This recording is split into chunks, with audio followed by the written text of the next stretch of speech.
रुकती है। सुजाता, ये तुम मुझे किस जगह लेकर आई हो? ये तो कोई गरीबों की बस्ती लगती है। यहाँ ऐसा क्या है? हीराचंद के कुछ भी समझ में नहीं आ रहा था कि सुजाता उसे ऐसी अजीब सी जगह क्यों लाई है, जिस मकान में दिन में भी अंधेरा दिख रहा था और धुआं उठ रहा था। आप मेरे साथ अंदर चलिए, सब समझ जाएंगे। यहाँ हमारी हर समस्या का समाधान मिलेगा। सुजाता और हीराचंद आशंकित कदमों से उस मकान में दाखिल होते हैं। तभी उन्हें किसी महिला की बाहरी आवाज सुनाई पड़ती है। चले आओ, चले आओ। हीराचंद ने देखा कि उस मकान के अंदर अंधेरा था। अचानक हीराचंद की निगाह एक कमरे की ओर पड़ी, जिसके अंदर हल्की हल्की सी रोशनी आ रही थी और उस कमरे के अंदर से धुआं उठ रहा था। शायद उस कमरे के अंदर आग जल रही थी। है? ये किसकी आवाज है? यहाँ इतना अंधेरा क्यों है और ये धुआं कैसे उठ रहा है? मेरा तो यहाँ दम घुट रहा है। सुजाता और हीराचंद धीरे धीरे कदमों से उस कमरे के अंदर चले गए। अंदर वाले कमरे में बिखरे बाल वाली एक खूबसूरत सी बूढ़ी औरत सामने जल रही आग में एक मुर्गी की गर्दन काटकर उसका खून गिरा रही थी और मुर्गी का शरीर छटपटा रहा था। ये देखकर सुजाता को उबकाई आने लगी। हीराचंद ने सुजाता की ओर देखकर कहा, तुम ही मुझे यहाँ लेकर आई हो और खुद ही घबरा रही हो। कौन है ये भयानक सी शक्ल वाली औरत और हम यहाँ क्यों आए हैं? अचानक उस औरत ने एक झटके में मुर्गे की गर्दन धड़ से अलग कर दी। ये देखकर सुजाता के मुंह से चीख निकल गई और सेठ हीराचंद भी सहम गया। वो बहुत डरावना नजारा था। ये अघोरा ताई हैं। ये हमें अपनी काली तंत्र विद्या से संतान सुख प्रदान कर सकती हैं। इसलिए मैं आपको यहाँ लेकर आई हूँ। कैसी बात करती हो? जहाँ बड़े से बड़े डॉक्टर सफल नहीं हुए, वहाँ ये मामूली औरत क्या कर लेगी?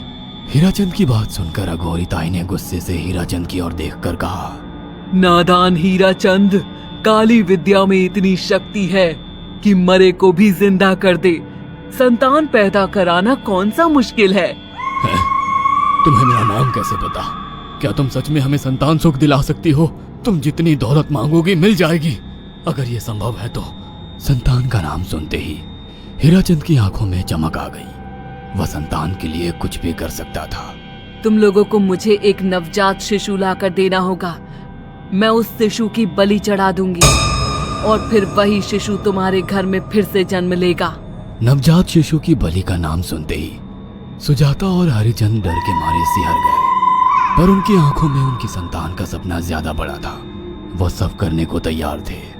अघोरा ताई, आप जैसा कहेंगे हम वैसा करेंगे। बस हमें संतान सुख दिला दो। बिना वारिस के हमारी दौलत किस काम की? संतान सुख के लिए अंधे हो चुके सुजाता और हरिचंद अपनी नौकरानी शीला से एक नवजात बच्ची चोरी करवा के अघोरी ताई को दे देते हैं।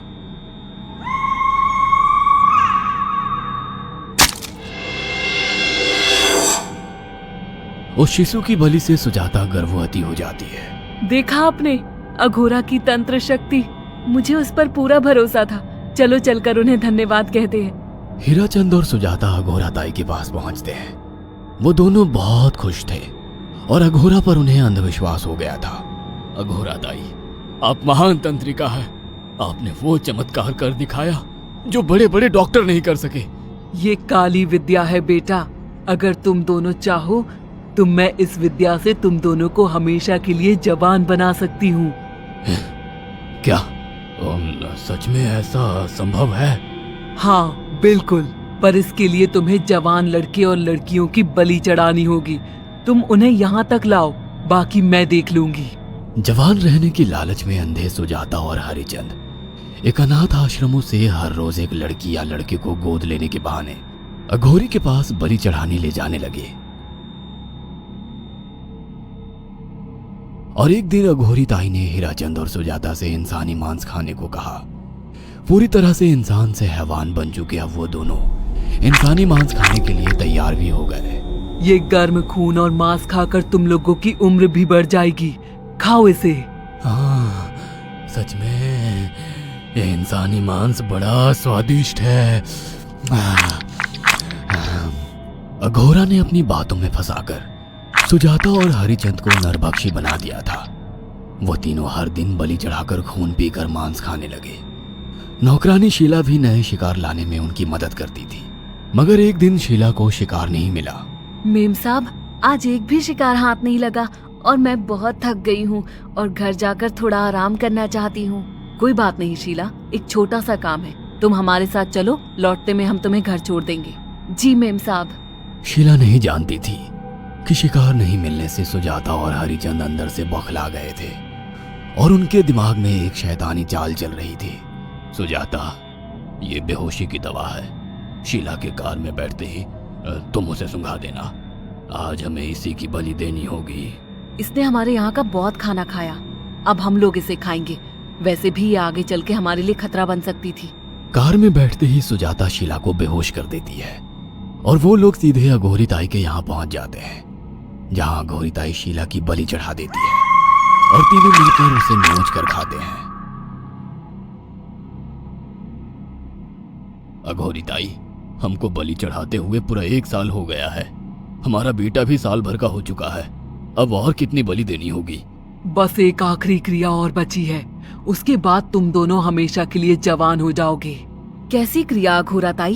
3 दिन बाद सूर्य ग्रहण है, हमें पास के घने जंगल में एक विशेष क्रिया करनी होगी। उसके बाद तुम लोग कभी बूढ़े नहीं होगे। कितना अच्छा होगा, हम हमेशा जवान रहेंगे और सालों साल तक अपनी दौलत से ऐश करेंगे। हाँ, सच कहा। अघोरा ताई ने हमारे हर सपने पूरे कर दिए।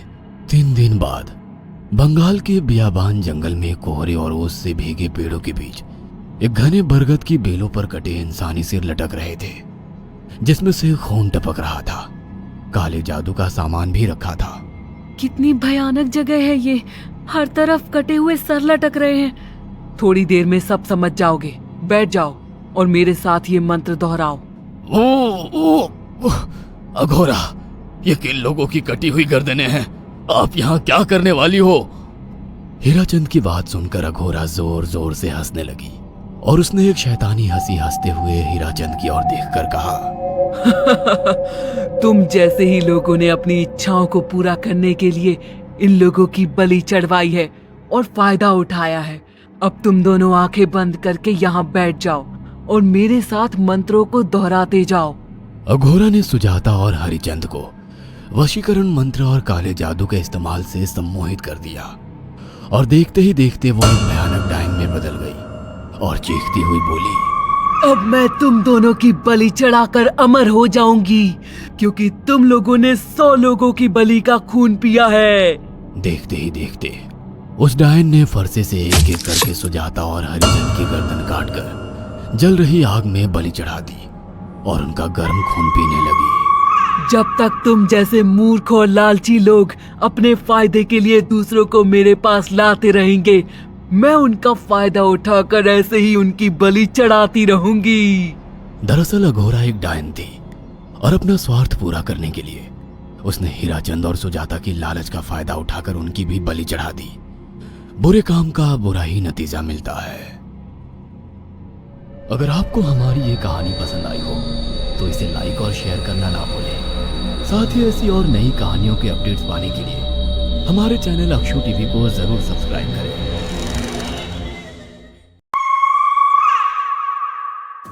शहर के जाने माने रईस हीराचंद और उनकी पत्नी सुजाता की चमचमाती महंगी कार बंगाल की एक पुरानी बस्ती की सुनसान गली में एक बेरौनक से पुराने मकान के बाहर